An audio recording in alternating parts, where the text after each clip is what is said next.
Hey, welcome back to the Hey Steph podcast. I'm Steph. I'm a holistic nutritionist and an eating psychology coach, and I'm so glad that you're here.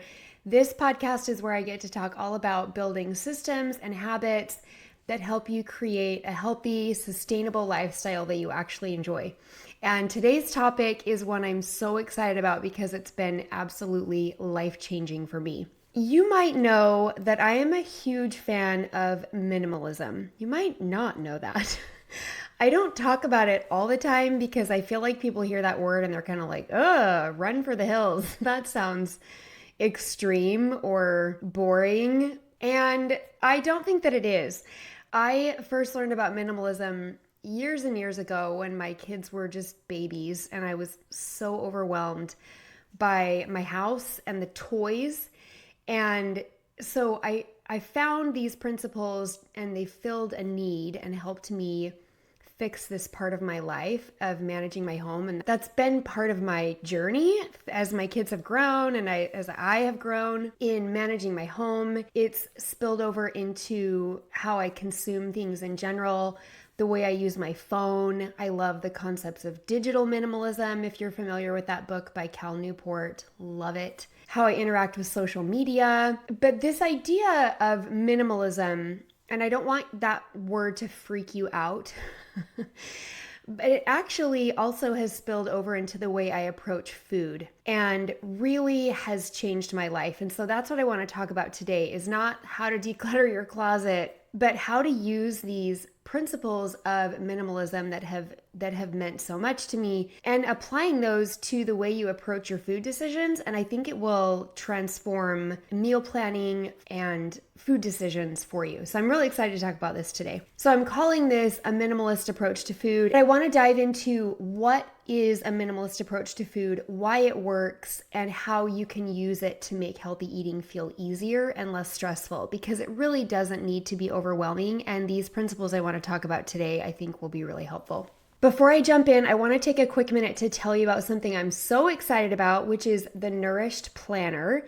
It is almost the new year, so if you're like me, you're looking ahead, thinking about goals, looking at planners. And if you've ever felt like staying consistent with your health goals feels overwhelming or like life just gets in the way, this planner could be a great resource for you. I have been using this planner. This will be my 9th year. 9 years with the same planner. That's unheard of for me. I do not stick with things that long.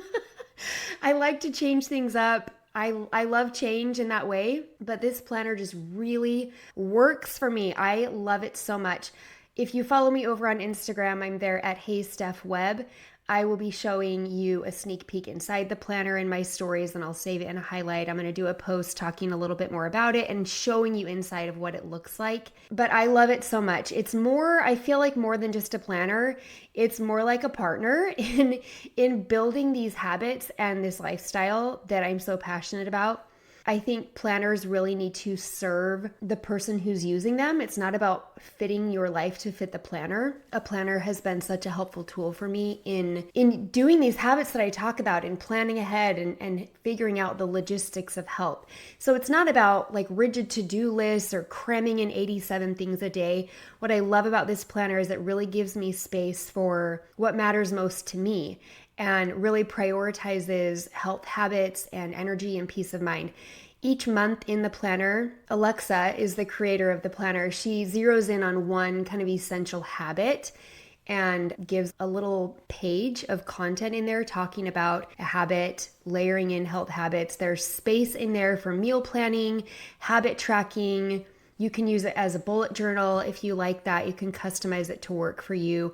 There's weekly and monthly layouts. There's health and wellness planning pages, gentle monthly challenges. The Nourished Planner just offers everything that I need, and it really helps me stay focused without being overwhelmed. So if you're interested in checking out the Nourished Planner, you can go to, this is the website for the planner, livingwell.com/nourished planner. Livingwell is Alexa's blog and she has a podcast, but then she also sells this planner. So livingwell.com/nourished planner. And I reached out to her and asked her if she could please give me a discount code because I love this planner so much and I really wanted to share it with you.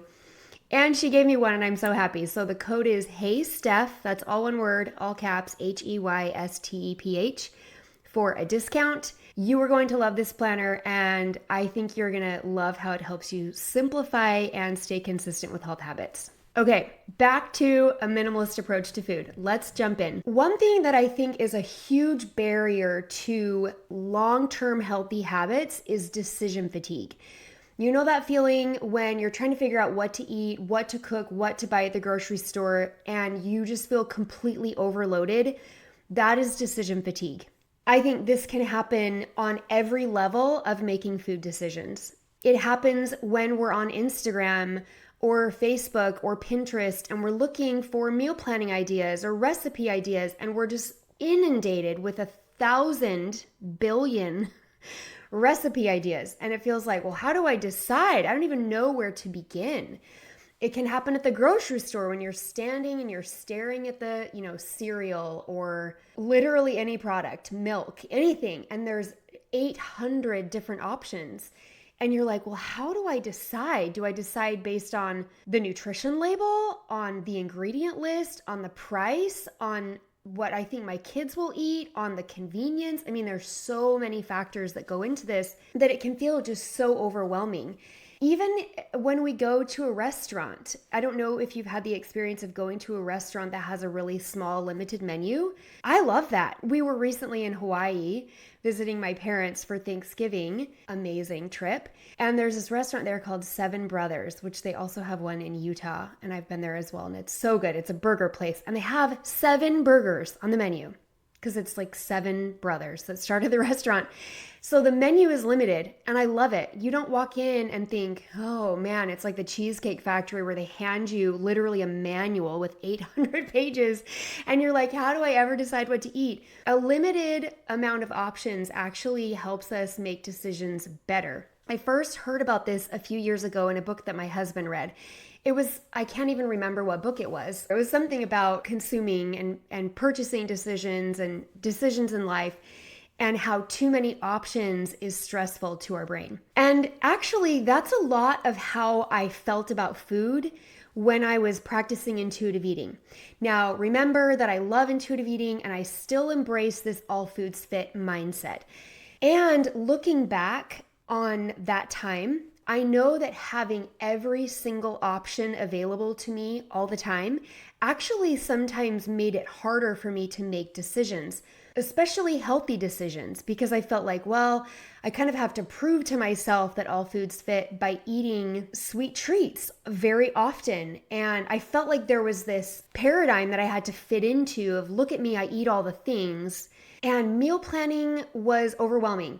Grocery shopping was overwhelming. I knew the things that were healthy and that I wanted to gravitate toward. And there was also kind of this weird self-imposed, it was completely self-imposed pressure to keep eating chips and cookies and ice cream. And look at me, I'm eating these foods and I have permission to eat these foods. And anything could work, right? So how do you decide what should work? What's the criteria for making those decisions? There were times I would be online trying to make a meal plan, or I would stand in my kitchen staring at the fridge, just paralyzed. Meal planning was too hard when there were too many choices. And it felt like I was trying to reinvent the wheel every week or every day when it came to food. And despite my efforts at trying to be like, you don't have to stress out about food, I was spending a lot of time trying to decide what to eat, which often led to eating what was easiest and not necessarily what was best for me. And it wasn't just stressful, it actually, I think, made it harder to stay consistent with healthy habits and healthy choices. So fast forward a little bit and I decided to try tracking my food. I've talked about that before. I was, a little bit worried about how that would go. I had always thought of tracking food as a tool of dieting only. But something really surprising happened is that tracking actually gave me boundaries. It helped me to find patterns in my eating and in my food decisions, but then helped me to create my own boundaries, which made decision making so much easier. And the more attention I paid to the types of food I was eating, the more naturally I found myself gravitating toward a more minimalist approach. This was similar to what I had done with my wardrobe. So I want to tell you about this experiment, and then I want to relate it to food. Last September of 2023, well, let me back up even more than that, actually. I don't know if you've heard of something called Project 333 or Project 333. It's by a woman named Courtney Carver. And the idea is that you live with 33 items in your wardrobe for months. 3 months, 33 items. And that includes like accessories and all of that. I did that a few years ago. I think I've done it a couple times now and love it. I loved the self-imposed limitations. And I know when I talk about that, people are kind of like, why would you do that? Why would you limit the number of clothes that you're allowed to wear? And unless it resonates with you, it's kind of hard for me to articulate how powerful it is to limit my decisions. So I had done this before. One of my favorite people on the entire internet is a woman. Her handle is The Minimal Mom. Dawn Madsen is her name. And I love her YouTube channel. I'm in her membership. I just love her and everything she does. So she was a big influence on me as well. So those are just a couple random, like way off topic minimalist resources there for you. But last September, I decided to try an experiment. And this had come from some videos I had watched of Dawn's and ideas I had found other places. I was tired of deciding what to wear. I was in a weird place with clothes. I was in the process of my body changing. My clothes were not fitting. I really hate shopping. I derive zero pleasure from going to a store and picking out clothing. Like that is just not a source of happiness for me. So I was really on this struggle bus with clothes and my wardrobe. So I decided to try this experiment where I took everything in my closet that was not either black or white and I boxed it up. I actually put it in a trash bag up, like it was available to me to get something out if I wanted, but it was out of sight. And all that I had available for my clothes was black or white. I wasn't sure how this was going to go. I was a little worried, like maybe people would be like, do you only own one shirt? Or like, do you need money? Like, can we help you buy a shirt? And I thought maybe I would like miss it, or I thought maybe I would want to pull something out. I loved it. I have not looked back. As you know, I still wear just black and white. There have been some random times, like I bought a cute floral dress over the summer. I have some blue things. I love blue as well, navy blue and jean. So I do wear that as well. And I bought like a random green shirt, but I got sick of it pretty quickly. I love how I look in black and white. I love how I feel. I've really found this groove with my style. You can almost always find me in a black or white t-shirt, usually V-neck, and jeans or leggings. I just really like wearing the same thing over and over. I did not ever get sick of wearing black and white. I have never had anyone say to me, wow, you wear the same thing all the time. I mean, maybe they're thinking it and they're just not saying it. I don't know. But it was a fantastically successful experiment that I decided to just keep doing. I did not miss all of the options because it was the most freeing thing ever.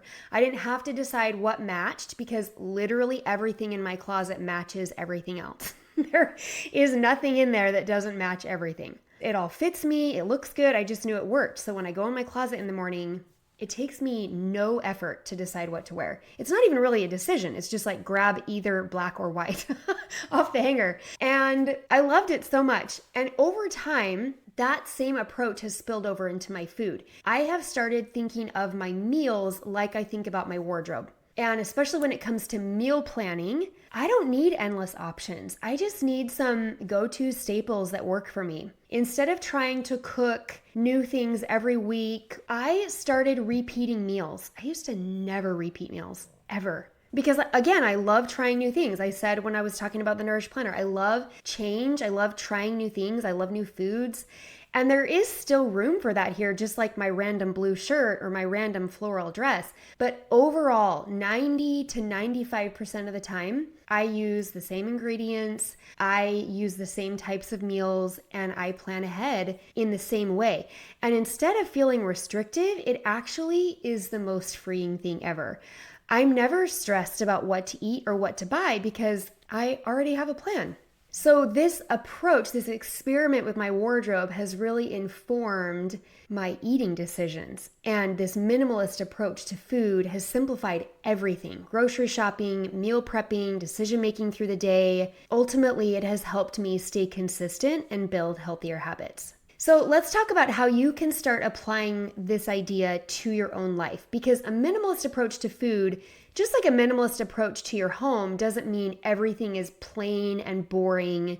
To me, it means limiting the things that are available to me to free up the mental space, whether that's clutter in my environment, in my notifications on my phone, in the amount of throw pillows on my couch or my bed, the number of things in my closet, the jewelry that I wear, or the number of things in my fridge. I don't like to be overwhelmed by too many choices. And so I want to offer that to you as an approach to food, maybe even your wardrobe too if you want.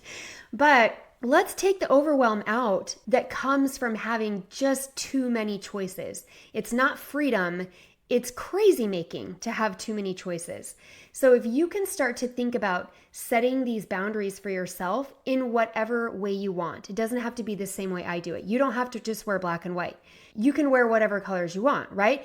I have basically 2 breakfasts that I repeat all the time. You could have different breakfasts or more breakfasts, but the point is to create a framework for yourself. You can do this based on number of ingredients. I know there are people who do like 5 ingredient meals and that's like their thing.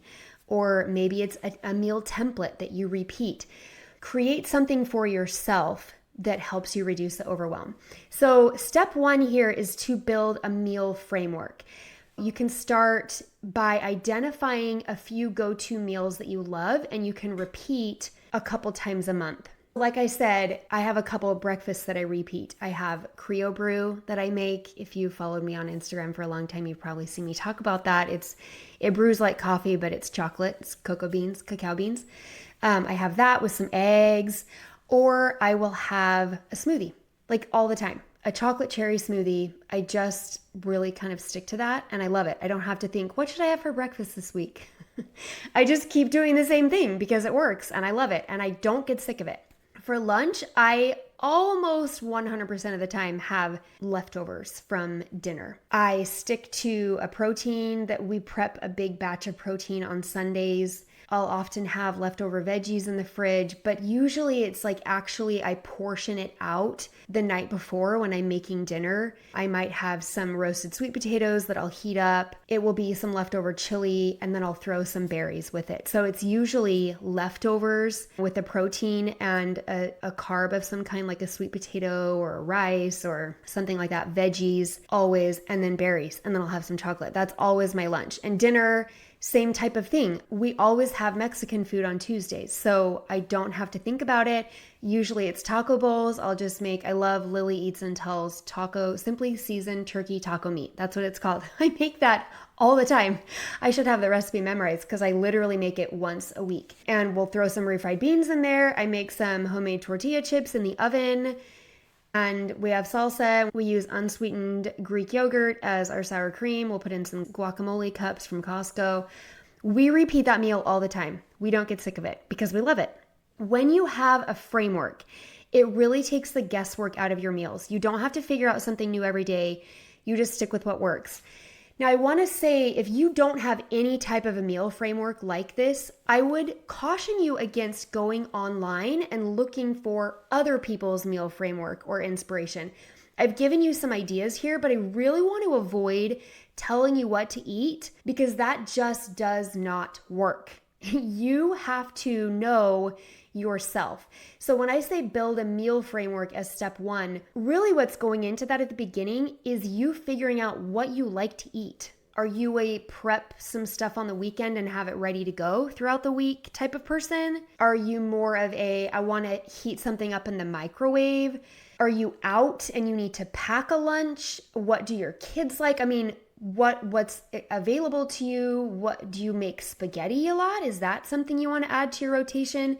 You really need to do some self-reflection here. There are meal planning services out there.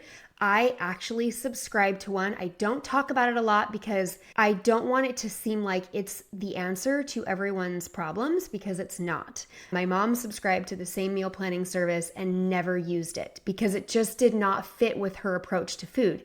So I hesitate to even say, go find a meal planning service that will do it for you, because I think there's so much of your own agency that has to come into play first before you're ready to outsource that work. You have to get in a groove with cooking and preparing food and knowing what you like and figuring out what is healthy eating for you and how does that work. So don't go to Pinterest and search for a meal plan.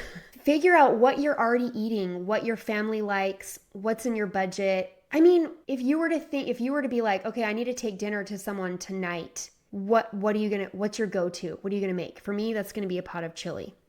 So when I realize that, okay, that pot of chili, I'm gonna put that in my regular rotation. I'm gonna make that at least once a month. So create a framework. And again, I don't want to dive too much into the details here because it's so individualized. And I wish I could have a conversation with you about what that could look like. If you want to get into this a little bit more with me, I am so happy to go back and forth with you through Instagram messaging. If you go follow me over there, I'm happy to message back and forth about this. I love talking about this, but that's step one, is to build a meal framework. I hope I covered that sufficiently. If not, I'll do another episode about it. Let me know if you still have questions and I will talk more about it in the future. Step two is to simplify grocery shopping. So just the same way that now I'm able to walk into a store and my brain filters out anything that is not black or white. It's amazing, by the way. I mean, shopping, when I'm like, I absolutely have to buy something, I walk into a store and, there's very limited options that are just black and white. So it takes me about, 4 minutes to look through the store, find things that are my style and my color palette. It's so easy. I do the same thing at the grocery store. I shop for the same staples every week. Costco unsweetened, non-fat Greek yogurt every single week. Frozen cherries, frozen spinach for my smoothie, chia seeds, my flax seeds, peanut butter. I'm always going to need bell peppers. I'm probably going to need zucchini. I'm going to need berries. I'm going to need bananas. I'm going to need frozen chicken, sweet potatoes. My grocery list is pretty consistent, even though the types of meals or potentially the flavor profile of the meals might change. So some weeks I might need enchilada sauce, and some weeks I might need soy sauce. The flavor profile might change, but the base of the meals, protein and veggies, is the same. I'm gonna buy ground turkey from Costco. I will always have that on hand. So if you can think about, just like I always reach for black and white, what are the foods you always reach for that are healthy and that are serving you? The things that are not serving you, take them off your list. Stop buying the Oreos if you feel like you don't want them around and you can't control yourself around those foods. Cut them out.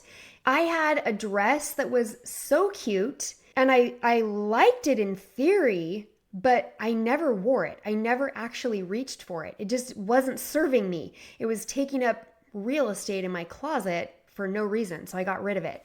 Think of foods on your list or in your pantry in that way. If they're not serving you, if they're taking up space in your life, in your brain, in your house, and you don't want them there, cut them off. You can simplify, you can streamline your shopping and your food decisions at home so much when you think about it in that way of what is serving me, what's adding to my mental load, and what's helping lift my mental load. Okay, step 3 is to declutter your food environment. I've talked about food environment before. I talk about this in my course, Anchor Down. Your food environment is a huge, huge factor in your health. But take a look at what's in your pantry, what's in your fridge. Are there things in there that don't align with your goals? Do you have tons of condiments in your fridge door? That seems to be a catch-all spot for me in my house. I would buy like a random salad dressing to use one time and it wouldn't be healthy, so I wouldn't want to eat it all the time, or we wouldn't like it, so I wouldn't use it again. Get rid of those things. If there are foods that you're storing or feeling pressure to use that don't align with your goals, that make it harder for you to do what you want to do, get rid of them. Keep your food environment simple. Try to have your pantry and your fridge be ingredients for the things you actually want to use and foods that are aligned with the healthy habits that you're trying to build. Thinking about like, what can I get rid of or what do I really need is really helpful in decluttering your food environment. And step 4 is to accept repetition and simplicity. Repetition is, I think, the unsung hero of health. Health essentially just means doing the same things over and over and over again. And eating well does not mean gourmet meals every night. Some of the healthiest meals that I eat and make all the time are so simple. Ground meat and frozen veggies and a carb like a rice or a sweet potato. That repetition is not boring. It is so freeing. It gives me more time. It gives me more brain space.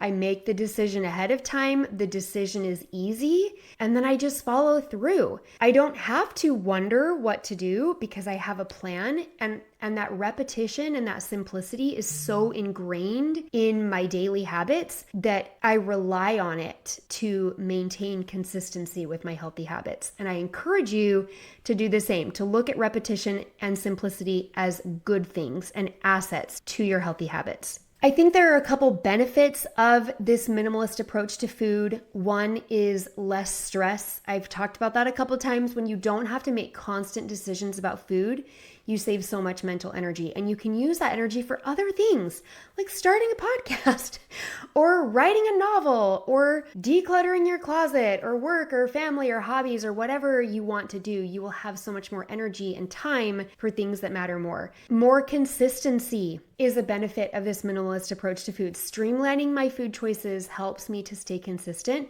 and that consistency is what leads to results. That is what has led to me losing 60 pounds and maintaining that body composition through that consistency.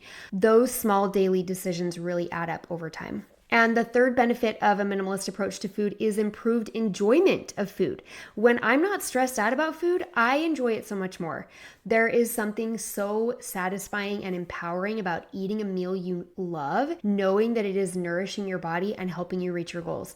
When I'm in that sweet spot with food, I just want to sing after every meal. I just feel so happy. I feel like it tastes good. It is good. It wasn't overcomplicated. It's just like, yes, this is the best. And I want you to have that. I want you to find that groove with food, and you totally can. So what I've talked about today is the action steps. You know, I like to give you action steps at the end of every episode. The 4 steps that I talked about in here are the action steps for the episode. Let me do a quick little recap. Step 1 is to build a meal framework. Step 2 is to simplify your grocery shopping. Step 3 is to declutter your food environment. And step 4 is to accept repetition and simplicity. Pick one of those and go with it. You don't have to go in order. You can start with number 4. You can do any of them in any order you want, or all at the same time if you're just like a go-getter. But I hope this has been enlightening in thinking about simplifying and streamlining food. I hope that if you feel overwhelmed by the idea of meal planning or making food decisions consistently, I hope this idea of a minimalist approach to food resonates with you. Start small. Pick a few go-to meals, simplify your shopping list, declutter your food environment, rely on repetition. This is not about being perfect. It never is. It's about making decisions ahead of time. It's about having a framework for making decisions so that you can feel more at peace with your choices. And you don't have to overhaul everything overnight. Just like I came to minimalism 15 years ago, it has evolved over time, and the way that I think about and practice it and look at it and use it has has evolved. I did not declutter my house one time when my oldest was 2 years old and keep it that way. It's not a one-time process. So it's not going to be that way with food either. You're not going to just, clean out your pantry and make one meal plan and you're done. One step at a time, 1 week at a time, 1 day at a time, one meal at a time, you can simplify and streamline your approach to food and find success in gradually changing your habits for the better. I would love to hear how this resonates with you. If you try a minimalist approach to food or simplifying your food choices, I would love to hear about it. Send me a DM on Instagram. I'm there at HeyStephWebb. Let me know. If you are ready to dive deeper into building sustainable habits, you can check out my course, Anchor Down. That's where I teach the systems that help me simplify my health journey and stay consistent for the long haul. You can find the link to that on my Instagram. You can go comment the word anchor on any of my posts and it will send you the link. Reminder, check out the Nourished Planner. If you're in the market for that, you can use the code HeySteph to get a discount on that. Thanks for listening. I appreciate you being here with me, and I will see you next week.